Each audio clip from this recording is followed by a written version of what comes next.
নমস্কার বন্ধুরা, ঝর্ণা cooking with village ফুডে সকলকে স্বাগত জানাই। আশা করি সকলেই খুব ভালো আছেন। আমি একটি নতুন রেসিপি নিয়ে আসছি, পায়েস।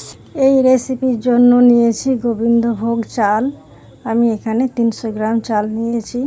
আর এখানে নিয়েছি চিনি, আর নিয়েছি আমুল দুধের প্যাকেট, নিয়েছি কাজু কিশমিশ।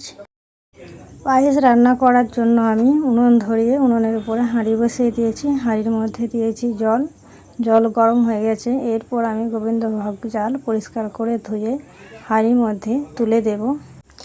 সব চাল হাঁড়ির মধ্যে তুলে দিলাম। এরপর খুন্তি নিয়ে নাড়াচাড়া করে নেব, যাতে হাঁড়ির মধ্যে চাল বসে না যায়। খুব সুন্দরভাবে নাড়াচাড়া করে নিয়েছি। এরপর ঢাকা দিয়ে দেব। পায়েস খুব সুন্দরভাবে ফুটে গেছে। আমি ঢাকা খুলে নিয়েছি। মাঝে মাঝে নাড়াচাড়া করে নিতে হবে, না হলে নিচে পুড়ে যাবে।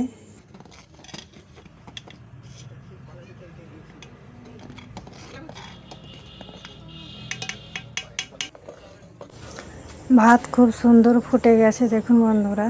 এরপর আমি পায়েসের মধ্যে দুধ দিয়ে দেব।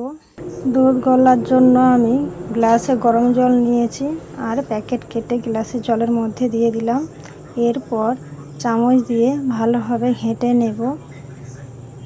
খুব সুন্দরভাবে ঘেঁটে নিলাম। এরপর পায়েসের দুধ দেওয়ার আগে আমি নাড়াচাড়া করে পায়েসটা আরও একবার ঘেঁটে নেব।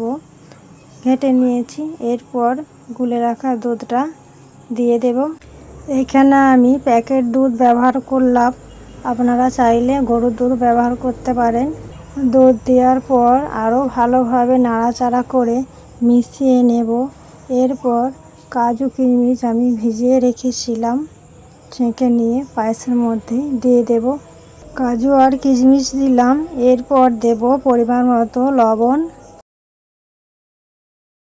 এই সময় কিন্তু খুব হালকা আঁচে রাখতে হবে, আর অনবরত নেড়ে যেতে হবে, না হলে উধড়ে পড়ে যাবে। পায়েসের চাল খুব সুন্দর নরম হয়ে গেছে।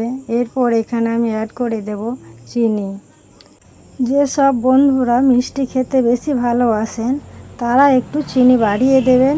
চিনি দেওয়ার পর ভালোভাবে নাড়াচাড়া করে মিশিয়ে নেব।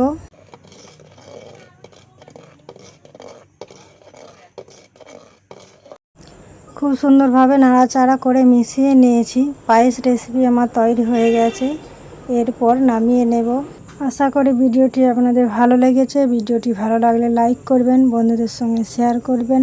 রেসিপিটি কেমন লাগলো কমেন্ট করে জানাবেন। ভালো থাকবেন, সুস্থ থাকবেন, সাবধানে থাকবেন।